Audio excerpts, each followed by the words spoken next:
Some people walk through chaos as if they're on solid ground. Life's punches, insults while waiting in line. One plan sinking after another, and yet they keep breathing easy. What's their secret for staying untouchable? Most of us react on autopilot. A car cuts you off? Boom, rage explodes. A coworker fires off a nasty comment? Your mood crashes. A stranger gives you a weird look? Self-criticism kicks in. Now imagine, what if none of that had to steal your calm? What if no word, setback, or surprise from the outside could hijack your mind? Carl Jung reminded us that we're trapped by our own emotional responses. We assume the world hits us from the outside in, when really we just mirror back what we haven't sorted out inside ourselves. Here's the key. Something only gets under your skin when it finds a spot inside to latch onto. If someone yells dummy and it hurts, it's because part of you fears you really are a dummy. If someone's indifference stings, it's because you're still craving approval. That's why two people can face the same situation and react in totally different ways. Breaking free doesn't mean controlling traffic, co-workers, or strangers. It means shining a light on the corners where doubt still hides. The more you know those corners, the fewer footholds chaos will find. And that's exactly where the turnaround begins. The moment outside noise stops setting your inner pace. But that's a story for the next step. Some people call this journey shadow work. It's about pulling what's hiding in the folds of your mind into the spotlight. Noticing that every irritation, frustration, or emotional outburst carries a clear message from within. The default reaction is to run away, to shove the discomfort down, pretend everything's okay, or blame the world. Those who choose to wake up hit a pivotal insight. The outside world is nothing more than a mirror of your inner landscape. When that realization sinks in, something extraordinary happens. The ability to shape reality through self-mastery. Here's the tricky part. Most people don't want to listen. It's more comfortable to maintain that the pain comes from your boss, your ex, bad luck, or the crisis. It feels easier to say the universe is unfair than to admit you're handing over your own power.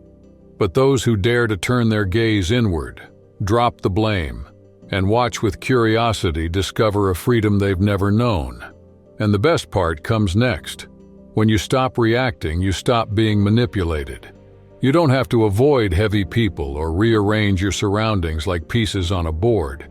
You simply become untouchable, connected, sensitive, yet solid at the center of the storm. Control is really just a mirage. True freedom comes when you learn to let go. Most of us spend years trying to push buttons that were never even on our dashboard. We want approval, demand that tomorrow arrive with an instruction manual, insist on scripts where every mistake gets edited out. When the story slips out of our pen, pain takes the stage.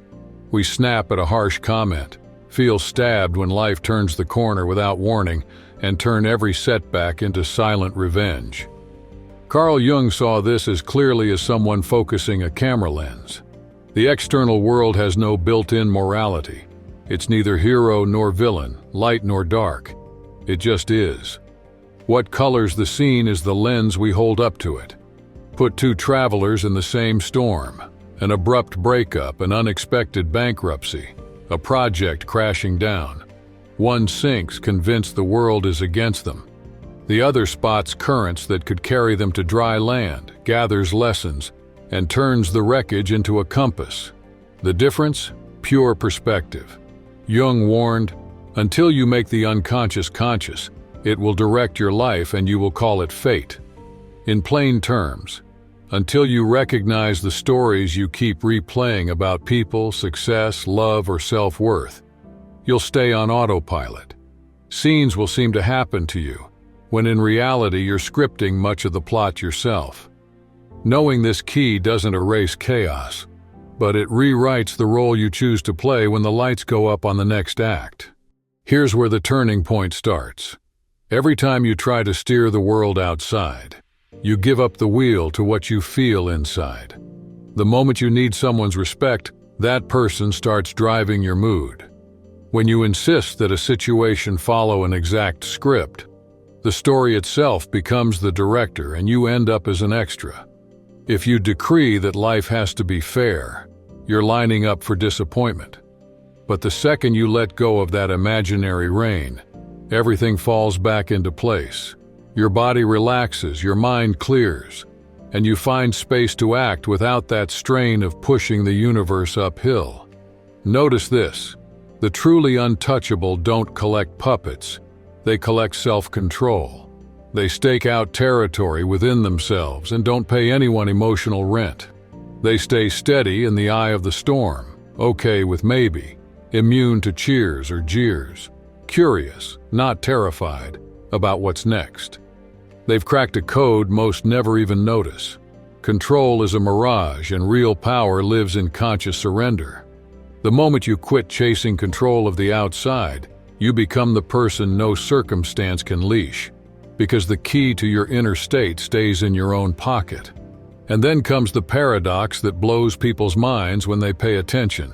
When you rip off the label, "it has to be my way," life, as if by magic, starts cooperating. When the ghost of others' opinions dissolves, confidence blooms on its own. When your drive for success stops stemming from lack, doors open as if they were never locked. And the second you stop pushing the river and decide to swim with the current, the pieces, once scattered, quietly fall into place, like a choreography rehearsed in your absence, needing no extra effort. When we try to grip life's reins, people, outcomes, even our own thoughts, too tightly, we create tension where there used to be space. Neuroscience confirms it. The harder you try to control something, the more resistance you'll face. That's why an anxious hunt for affection often pushes people away. Why fear of failure makes us sabotage every step. And why control freaks end up feeling powerless of all things. Pause for a second and look in your inner mirror. Are you acting or just reacting? Are you directing your own lens or following someone else's script? The moment you truly understand that no external event can dictate your inner state, the whole game changes. It becomes about how you move your pieces, not the world's playbook. Let's talk about what's called the untouchable mind. The ability to stay steady when the unexpected hits. Picture yourself walking down the street, lost in your own plans, when someone hurls an insult. You're weak. You'll never get anywhere. The words fly by fast, but their echo can linger. In that split second, what rises up in you? For most people, defense kicks in before logic does. Your heart races, your face warms up. The insult loops in your mind like an unwanted song, stoking the flame of frustration. Here's the key. There's a gap between the stimulus and your response. Filling that gap with awareness is what turns a provocation into power. Seeing an insult as nothing more than vibrating air, and knowing that meaning only comes from the story you tell yourself, creates an inner silence where anger would have grown. Whoever masters that moment doesn't stiffen or shrink. They stay present, pick their next move, and in that choice, reveal genuine strength. Now picture the exact opposite of someone blowing up at you. No tremor, no tightness in your chest, just that calm awareness whispering, "This isn't about me." That stance sums up Stoicism, echoes in Zen masters' meditations, and was at the heart of Carl Jung's work. Nothing from the outside can shatter your inner peace without your clear permission. So why do almost everyone get sucked into the drama? Because they go through life wearing a fragile me, hastily stitched together from other people's opinions, online likes, and rigid expectations about how things should go. When that disguise is challenged, the attack feels lethal. It's not just an insult. It's a threat to the story you've been telling yourself since your earliest memories of approval or rejection. Jung named that psychic underworld the shadow side. It's where we bury fears, frustrations, traumas, and all the pain we've been too afraid to face. When someone pokes that part, they don't create the suffering. They just pull back the sheet covering the wound. Notice this. If you were truly at peace, the insult would be air, passing through without leaving a mark, like shouting at a mountainside. It echoes back, but the mountain doesn't budge. And here's the question few confront head-on. Where does your reaction actually come from? When someone calls you a failure, does it sting because deep down you fear it's true? When respect is missing, does anger explode because you're still chasing approval? When life takes an unexpected turn, do you collapse because one specific outcome became the non-negotiable condition of your happiness? The world out there isn't the villain. The sensitive spot is the image you hold up to your inner mirror. The story you insist on keeping intact no matter what. Where does real strength live? It doesn't show up when all the critics go quiet, or when discomfort disappears from the map. It shows up when your mind stands firm in the middle of the storm, doesn't need outside applause, and gets one simple rule. Control starts and ends with how we interpret what's around us. This isn't just motivational fluff. Psychology research shows that reacting with rage or calm is mostly a matter of training. Every repetition lays down neural pathways that become automatic shortcuts. If we let our environment dictate our mood, we reinforce the reactivity circuit day after day. The good news? Those paths can be redrawn. Neuroplasticity studies reveal that mindfulness, cognitive reframing, and small doses of voluntary discomfort reshape the brain. Over time, insults become background noise. Failure loses its power to define you, and uncertainty stops being scary. Here's another interesting point. We think we're responding to facts, but we almost always react to the stories we tell ourselves about them. An offensive remark is a test. Words cut through the air, but the hurt comes from the meaning we give them, from the scars they stir up, from the hidden scripts we've written about ourselves. When those secret scripts come to light, their power shrinks and the wound loses depth. From there, the game changes. The opponent isn't external chaos anymore, but the internal script still running unchecked. Rewriting it takes patience. Every emotional choice loosens one link of the old pattern and makes room for something new. Next time you're provoked, the old reaction will try to climb back, but it'll hit a roadblock. You breathe, you observe, you choose. In that tiny gap, you prove who's really at the helm.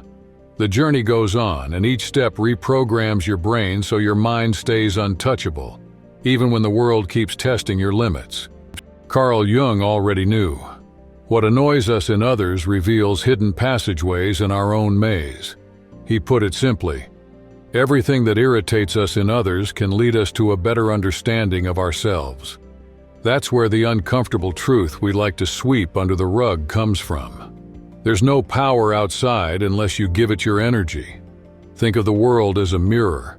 If the image in front of you frowns, the adjustment happens on your face, not on the glass. Yet when life reflects our inner stuff, when someone pushes our buttons or a situation rattles our emotions, we lash out at the mirror, convinced the reflection is the enemy. So ask yourself, why hand over control to things beyond your reach? The key issue is attachment. If your sense of who you are depends on applause, opinions, or outcomes, every little shift out there hijacks your peace. You become vulnerable to praise that lasts seconds and criticism that echoes for days. But what if you walked away from that whole game? What if, instead of reacting on impulse, you chose to be the observer? Letting go isn't about cooling your heart. It's about making it steady. That difference changes everything. You're not the whirlwind of emotions swirling through your mind. You're the awareness that watches the whirlwind pass. Picture a summer storm. Thunder shakes the air. Gusts rock the world. Lightning tears through the sky. Way above it all, untouched, the sky remains. You are that sky. The moment you embrace that perspective, power changes hands. The goal stops being controlling the weather and becomes caring for the lens you use to watch it. When your focus shifts, reality adjusts. Maybe the big question is, how do you tap into a state of presence nothing can shake? The doorway is an inside shift, realizing we never respond directly to the outside world. but to the picture our mind paints of it. Notice this. Two people go through the same scene and come away feeling totally different. Someone bumps into them on the sidewalk. One just shrugs and keeps going. The other stews over it all day, tense and annoyed. The fact is identical. The emotional outcome isn't. Once you turn this key, slow traffic, a snarky comment, or a delayed subway stop, stop being enemies and become mirrors of what's going on inside. Carl Jung called the psychic territory where we shove everything we don't want to see our shadow. Hidden wounds, denied desires, fears we pretend we don't have. As long as that basement stays in the dark, it runs your automatic reactions. It's where all the buttons anyone can press without effort are born. Words that sting, looks that hurt, gestures that knock you off balance, not because of who's doing them, but because they hit spots you haven't fully owned yet. If someone's wave or joke can derail your mood, it's not their power. It's your gap asking for attention. Becoming unshakable, then, isn't about suffocating emotion, but about interviewing it. Every trigger becomes an invitation to ask, what's reacting inside me right now? Instead of fleeing, you lean in, breathe, listen. That's where the inner chess game begins. Most people live like pieces, scrambling toward the next square with no view of the board. The next step is becoming the player, seeing the whole setup and choosing your move calmly. And there's a level above that, being the observer who watches the game from above, spots patterns before they form, and realizes you're free even to walk away. When that insight ripens, external noise loses its power to steal your peace. Letting go emotionally isn't about hardening your heart.